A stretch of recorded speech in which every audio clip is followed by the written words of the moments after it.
Well, hello again, it's Kathy and Rosie Vesperina, and we're picking up from the last video where we stopped in at the petrol station at Umina.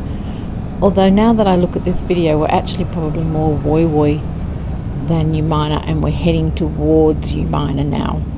And then we're going to head through Bensville, South Kincumber, and then around and up to Terrigal, where we've been quite a few times before.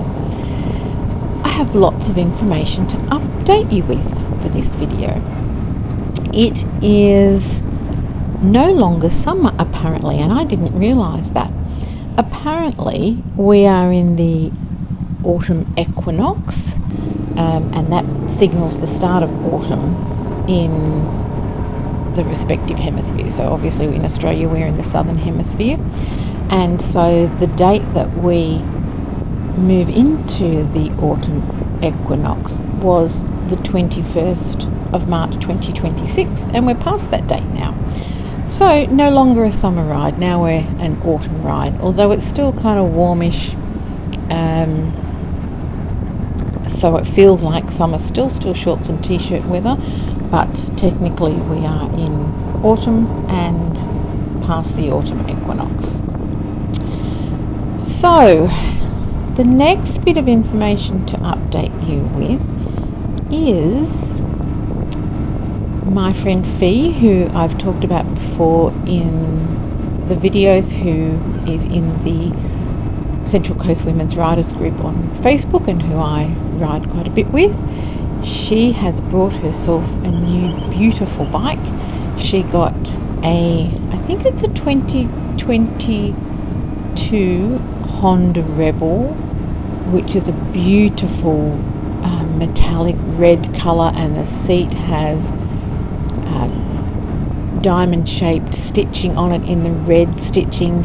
It's a 500cc. I've only seen photos of it so far. I haven't seen it in person, but it is beautiful. So I'm very happy for her.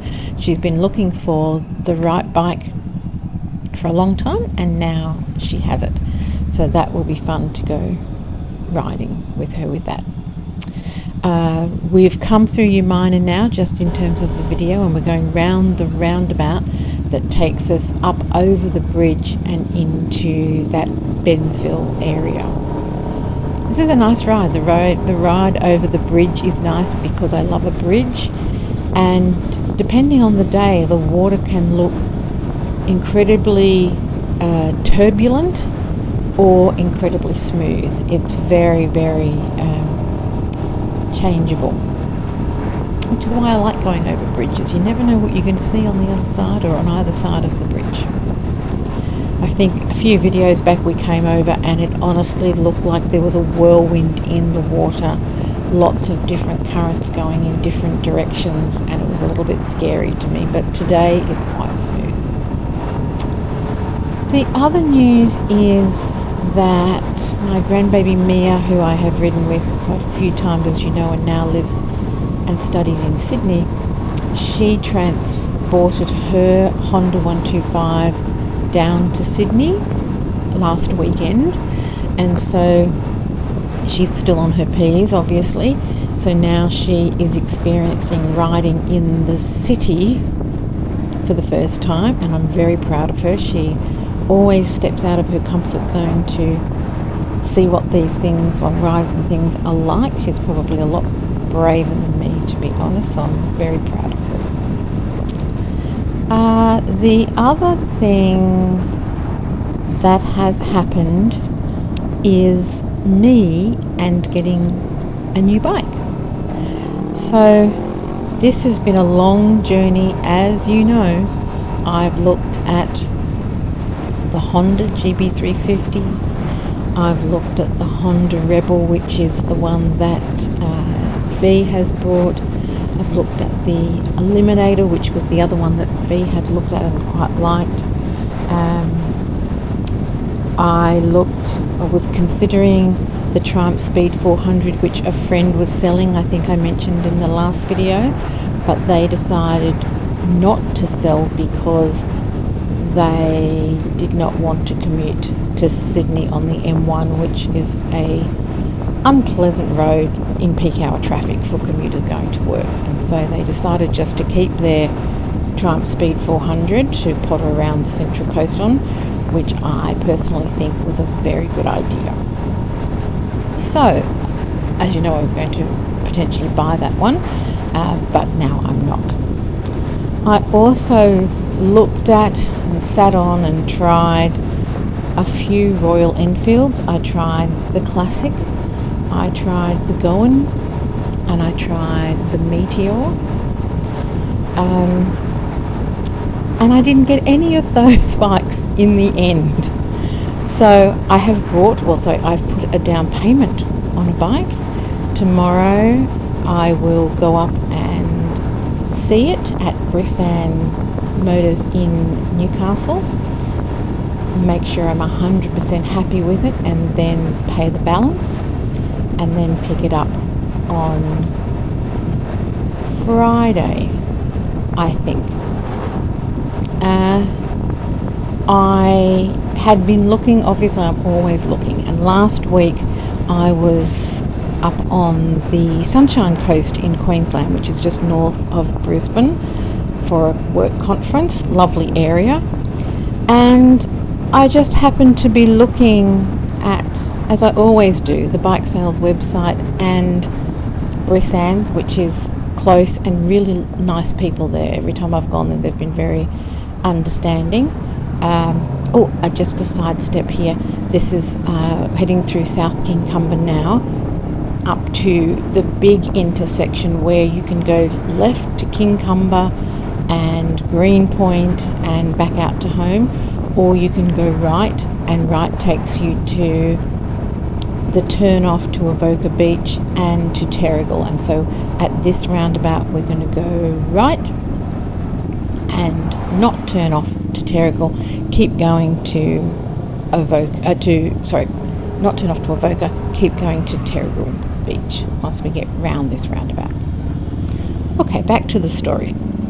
So I was looking on Brissan's website, and a bike came up that was very well priced for me. My budget was $5,000. I didn't want to spend more than that.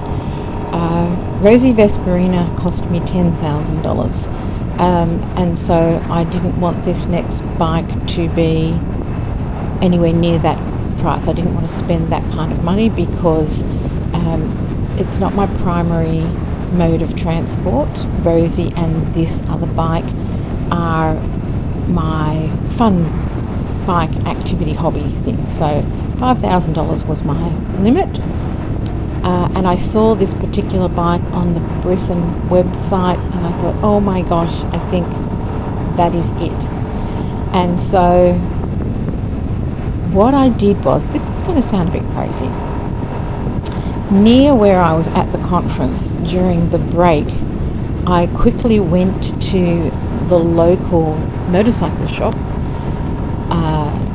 to see whether they had this particular bike in the showroom, and they did.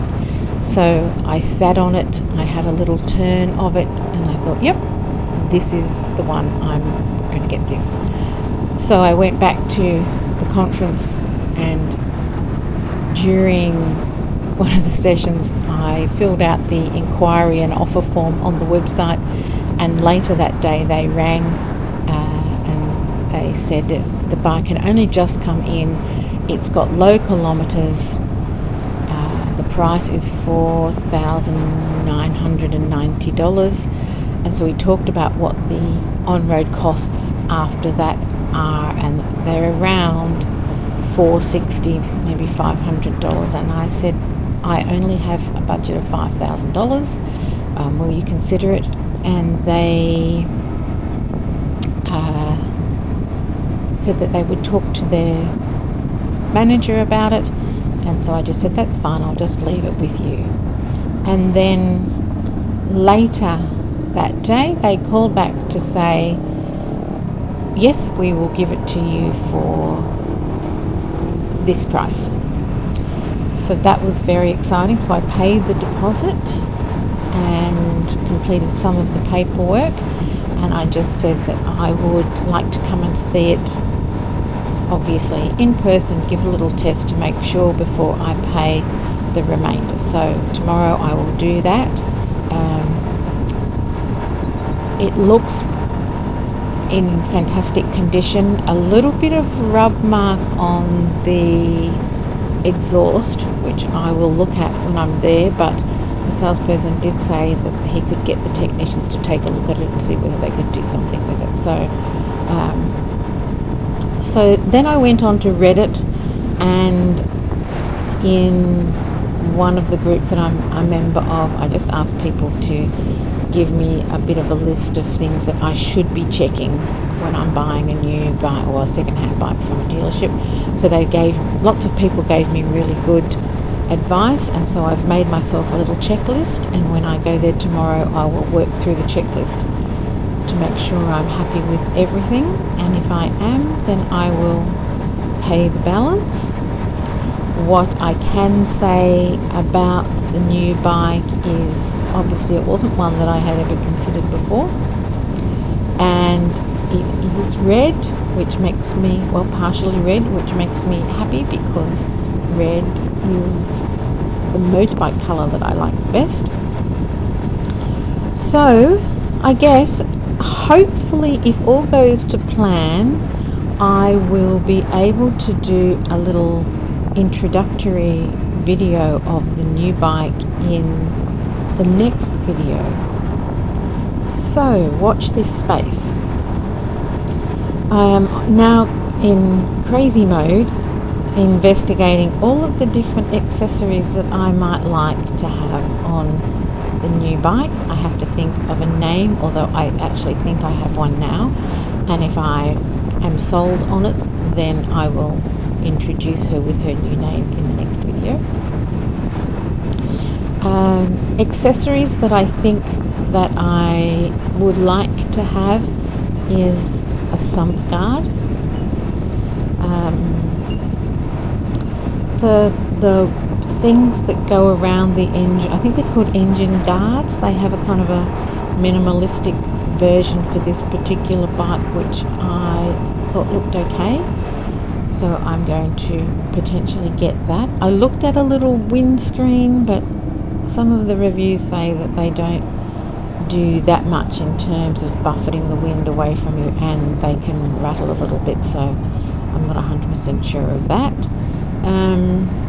What else was on my list?